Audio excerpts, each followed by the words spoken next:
Hey everyone, Tony Winston here. That was a little bit of the remastered version of Frank Sinatra's Stranger in the Night with a little added scat singing there that we hadn't heard on the previous version, released back in the 60s, I believe. So I had a request to cover this song, and I've got a little chart here. It's up there above me, and you can just click on the link in the description and get this chart. And it's on 2 pages, so you get a couple other songs too, Strange Fruit and a tune by Coleman Hawkins called Stuffy. But anyway, Strangers of the Night is the song we're going to talk about. And, the song is pretty straightforward.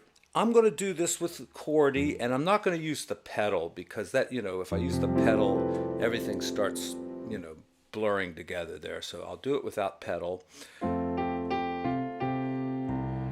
Now, the bass line is something like this. I don't know what you call that, but, it's root and fifth.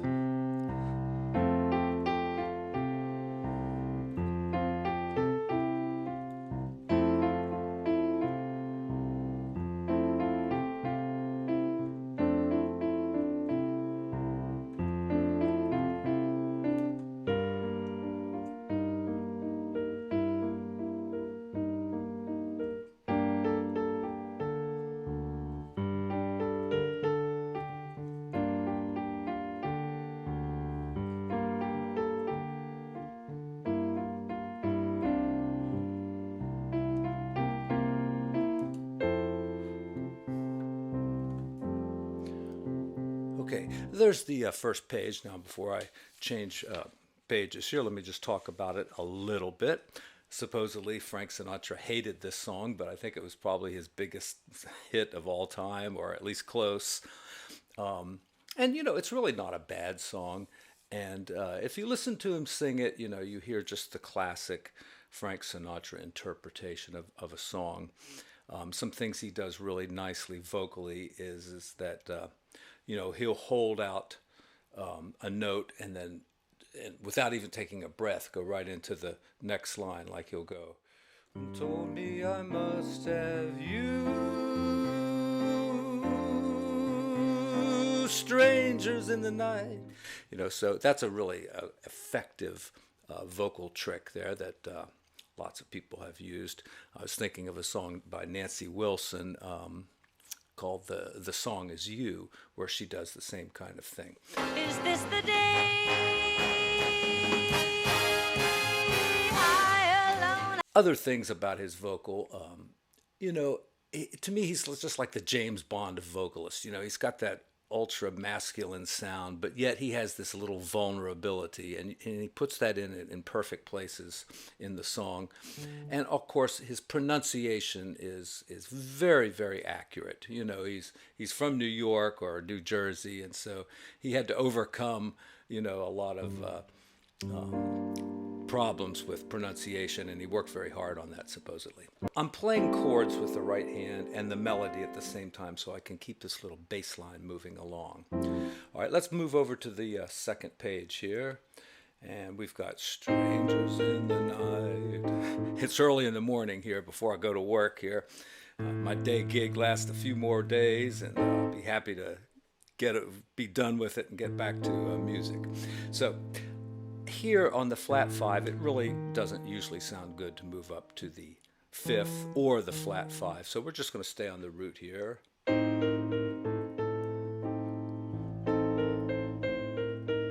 Maybe something like, I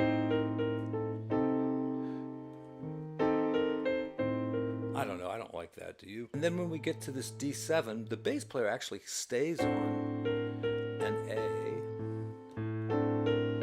until there. So I don't know, this is like a difficult part of the song to handle because you can't do this anymore. So what can we do?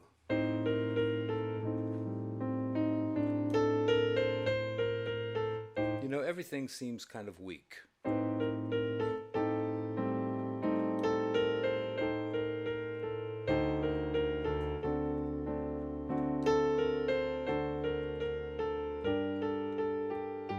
here the B flat minor 6th is really a G minor half diminished. So keep that G in the bass. And here, put the C in the bass, even though the chart doesn't say that.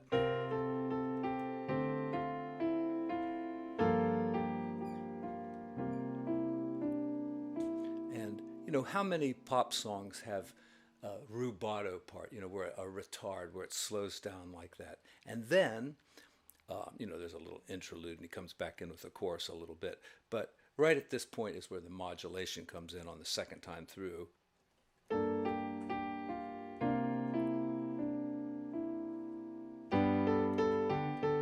And this is what you call an unprepared modulation. You know, there's no like, you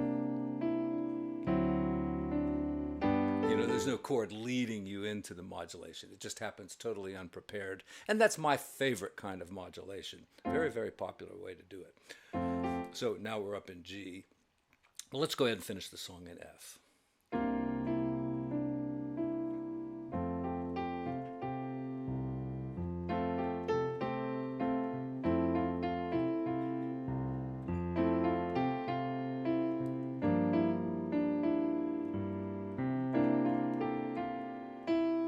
Oh, I was using the pedal again. Sorry about that. Just to force a habit, I guess. So on the F chord, you know, you can use major seventh or sixth, but usually the melody will just kind of take care of that for you. So just think about F and maybe fill it in with that ninth like that. And then we've got, you know, no need for a seventh or a sixth here. Then here's the major seventh.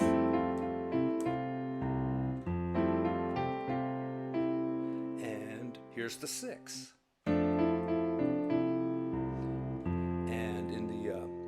Chart here it goes. Okay, that's not on the recording, it's just F major.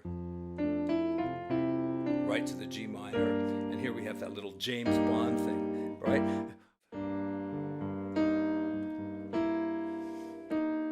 Maybe that's what made me think of it, I don't know. But anyway, this is a typical way of writing that chord progression, where you're just raising the fifth of the chord and then back down. This. Sometimes they call that contrapuntal elaboration of static harmony. Some folks call it a sling blade. I call it a kaiser blade. But I just call it a sling blade. Anyway, you're just slinging that note around. And I suppose there's no better way to write it, since, you know, a G minor chord technically can't really have an E flat added to it. You can add an E to it and have a G minor sixth, but there's no official name for that chord. Sometimes you see a G minor with a little flat six next to it, but this way is just as good, I guess. One of my best friends, he's the guitar player on most of my albums. You just can't stand Frank Sinatra because, you know, he represents all that, you know, high society kind of bullshit. And I'm kind of with him on that. I was very influenced by Frank Sinatra and, you know, just his tone, his delivery, his sense of pitch, his articulation, and his, you know, attitude, I think, were all things that attracted me to him. But, you know, I can go completely the other way, and like a singer like Levon Helm from the band is really one of my favorite singers.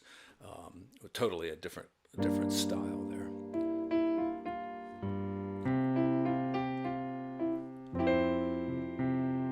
All right, so I guess that's all I've got to say about this song. Hopefully I won't get demonetized because of copyright, but I bet I will, so I don't care because I get all this great support over there on Patreon and from people through PayPal, and even videos that get demonetized help my channel. So give me one of those likes, leave a nice comment, or any kind of comment, I don't care.